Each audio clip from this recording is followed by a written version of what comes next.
Bonjour, je voudrais revenir une fois encore sur Jeff Foster. J'en avais lu il y a un certain temps. Là, à partir de ce très beau livre, je crois que c'était son premier, le seul qui n'est pas publié par mon ami José chez Almora, et donc qui est publié par Charles Anthony l'originel, La vie sans centre, l'éveil du rêve de la séparation. Quelques extraits choisis. La fin de la recherche. C'est cela, c'est la fin de la recherche spirituelle. La liberté, la joie, l'illumination ne sont à trouver nulle part ailleurs qu'ici, juste devant nous.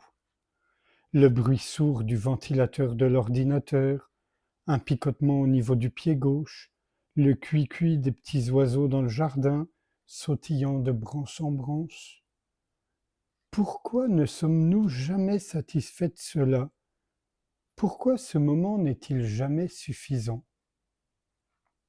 C'est peut-être parce qu'à un moment de nos vies, nous avons accepté la croyance qu'il existait plus que cela. Une sorte d'état dans lequel notre vraie nature nous est révélée dans toute sa gloire, dans lequel toutes les pensées se dissolvent, dans lequel l'ego se consume et s'éteint pour toujours, en ne laissant aucune trace. Un état donc très différent de l'état actuel. Mais quelle est la réalité de tout cela?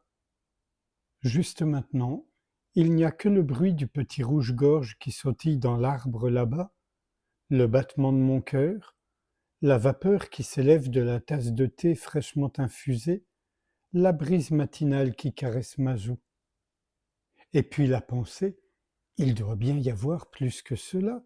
Je n'y suis pas maintenant, mais bientôt, un jour peut-être, peut-être même dans quelques minutes, j'atteindrai cet état au sujet duquel j'ai tellement lu, cet état de non-état, cette liberté, cette libération. Mais la pensée, il doit bien y avoir plus que cela, survient maintenant. C'est la pensée présente, comme le sont toutes les pensées. Toutes les pensées sont les pensées actuelles, tous les sons sont les sons présents, comme tout ce que je vois est ce que je vois présentement. On ne peut pas échapper au présent. La pensée n'est que l'illusion du passé ou du futur. Et si seul le présent existe, alors l'état d'illumination, de libération, ou tout autre nom que vous voudrez bien lui donner, doit être atteint dans le présent, ce qui revient à dire qu'il ne peut être atteint. En effet, l'idée d'atteindre implique l'idée du temps et d'un soi.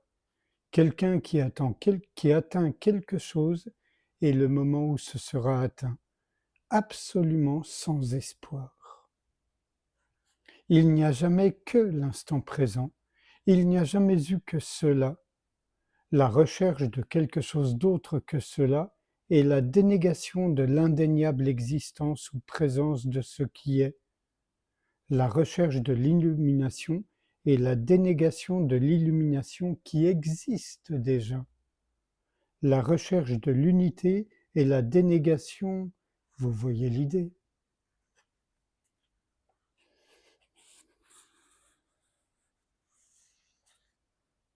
Un autre extrait. C'est l'unité, c'est la libération. On ne peut la perdre, on ne peut la trouver, on ne peut l'éviter, on ne peut l'ignorer. Évitez-la, et c'est seulement l'unité qui évite l'unité. Ignorez-la, et c'est l'unité qui ignore l'unité. Essayez de la trouver, et c'est l'unité qui essaye de trouver l'unité.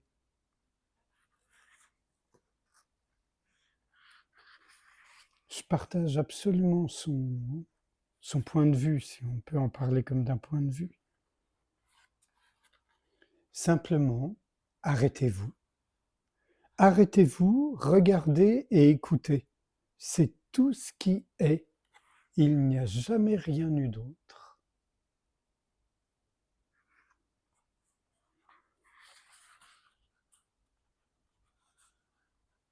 Et un dernier extrait. Vous savez, la libération, l'éveil, l'illumination, tout cela n'est qu'une vaste plaisanterie. Il n'y a toujours que cela, ce qui est, et personne ici pour l'expérimenter. Simplement le passage d'un contenu à travers la conscience. Maintenant, maintenant et maintenant. Quant aux personnes qui déclarent être illuminées, ce ne sont que des personnes qui se promènent avec la croyance «je suis illuminé» et les autres ne le sont pas.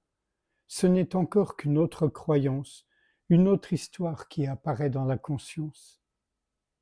S'il existe des personnes illuminées, parenthèse, ce qui constitue une contradiction dans les termes, fin de la parenthèse, vous ne le saurez vraiment jamais, car elles apparaîtraient totalement ordinaires, totalement normales, et elles-mêmes n'auraient pas davantage le moyen de le savoir. Le concept de la personne illuminée leur serait complètement étranger. Si des personnes clament au monde entier qu'elles sont illuminées, ce n'est encore qu'un autre jeu de l'ego, comme de clamer «Je suis le roi de la pop, la princesse du peuple, un grand et puissant chef». Ce n'est qu'une autre histoire, une autre identité, une autre croyance, une autre façon de séparer un être humain d'un autre, un autre acte de violence. Soyez prudents avec ceux qui clament à la ronde qu'ils sont illuminés. Je parle d'expérience. Pendant un moment, croyez-le ou non, j'ai vraiment pensé que j'étais illuminé. Aujourd'hui, tout ce non-sens a été vu. Il n'y a que cela, ici et maintenant, et se proclamer illuminé est une autre façon de maintenir un fort sens individuel de soi-même. Oubliez toutes les idées sur l'illumination ou la libération. C'est cela, c'est ce qui est. Rien d'autre n'est nécessaire, simplement cela. Un oiseau qui chante, le cœur qui bat, le ventilateur de l'ordinateur qui souffle, le bruit de la circulation automobile dehors, tout n'est qu'un jeu, une pièce, un spectacle merveilleux. Il n'y a rien de tel que la libération, car la libération est ce qui est, et ne peut être un objet ou un but à atteindre dans le futur, car un but implique un moi, et en cet instant, moi n'est qu'une idée qui apparaît dans cela. Mais tout est magnifique et merveilleux, rien n'a besoin d'être nié.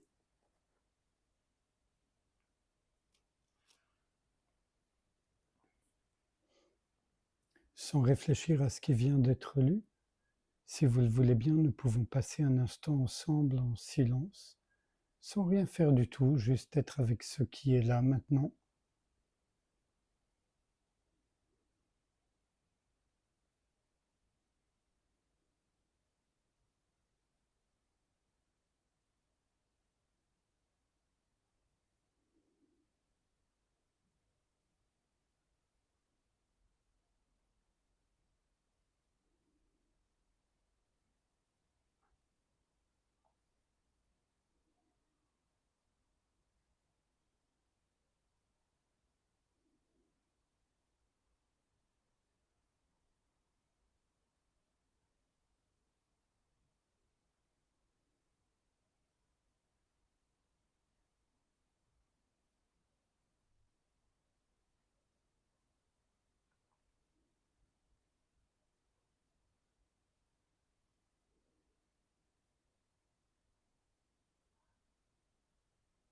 Je vous remercie, à bientôt.